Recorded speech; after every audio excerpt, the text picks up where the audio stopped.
What is the origin story of the gods of Amonkhet? For those who don't know, Amonkhet is the Egyptian-themed plane.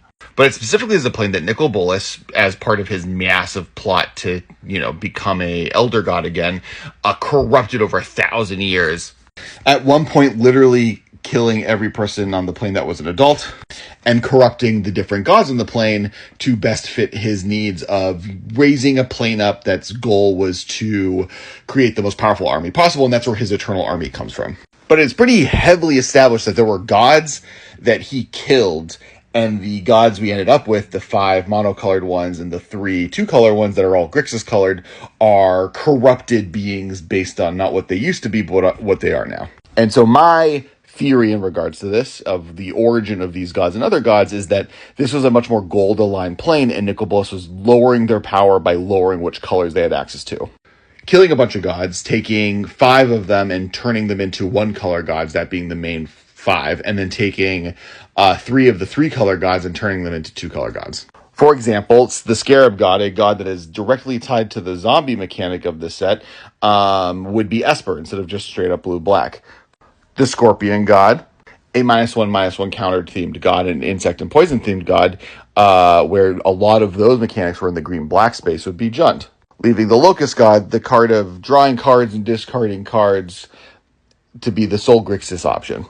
Nicol Bolas taking these 3 and forcing them to be less powerful, but then also within the colors of his own color pie. This does mean we have 2 other colors in at least the allied, the shard world.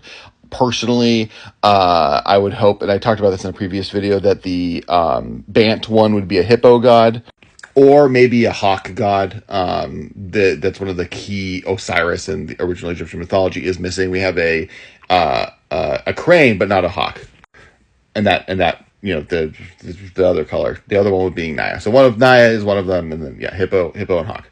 But this also means that the original 5 gods, this also means that the 5 monocolored gods were 2-color likely, and that there were 5 additional gods that were killed. And to me, it's pretty easy to figure out what they're supposed to be, because they all are attached to a creature type that has very specific color requirements. For instance, Oketra, the cat god, cats were white-green for the most part in the set. Every cat. It's either a cat, white, or green. Ronus, the Indomitable. Interesting fact, other than the one zombie one, all of the Naga in the set are blue-green. So I'm guessing he was blue-green. If you remove zombies again from the equation for Hazaret, the Jackal god, oh look, they're all red-green. So she would be red-green. Crocodile's a little bit harder because using my own rule of removing the zombie versions, there's only one black one, but it is a crocodile demon and the other one's a crocodile demon, which makes me feel like black-green is the answer here. If you expand that to lizards, you do get red as well, so it might be Jundish, but 2 of them are green. I'm going to go with red-green. Black-green. I'm going with black-green. And Kefnet, the bird one, where guess what colors the bird creatures are? All the Aven, blue-white, other than the zombie ones, and the random just regular bird. Interesting feature here, though, the type of bird that Kefnet is, the crane, are all blue ones, and then all the white ones are hawks. And I do think hawk, as I mentioned earlier, is one of the main missing gods.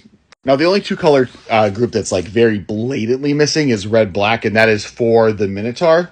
So a sheep, ram, or goat, or bull, or cow-headed god would be the red-black one that we don't know. Of course, the hippo and hawk ideas could very easily be a 2-color option, because all of the 2-color options are animals with skeletons, and then all of the current gold ones, 3-color ones, the Bolas ones, are all insects. But which gods would you like the most see? Personally, I think that if we were to return to Amonkhet, a lot of that would be about kind of finding some of these old gods that were lost. Maybe even they're still alive and locked into some type of prison situation. The fact that there is kind of this setup. When Wizards of the Coast made the set, they kind of established there's 2 versions of Egypt that you can explore based on fictional tropes. The first one is ancient Egypt, the golden age of Egypt. And that's kind of what we got, right? Where the kingdom was thriving. The other option is a more Indiana Jones, The Mummy, ancient, ruins, etc. vibe. And they were like, we can save that for later. And they conveniently, in the story of the set of Nicol Bolas basically causing an apocalypse, created the opportunity to allow that to be an option. The survivors of that apocalypse are now out in the desert looking for ancient homes and cities that they used to inhabit to figure out what the truth of their past is. And at the same time, we have recently introduced Quintorius, who is a literal Indiana Jones-esque surveyor of ruins, discovery of ancient ideas, who could, using his spirit magic, resurrect some of the gods, at least as statues, to be able to talk towards what was going on back in the day. Easily, I think, just like slam dunk way to figure all this stuff out. Let's go.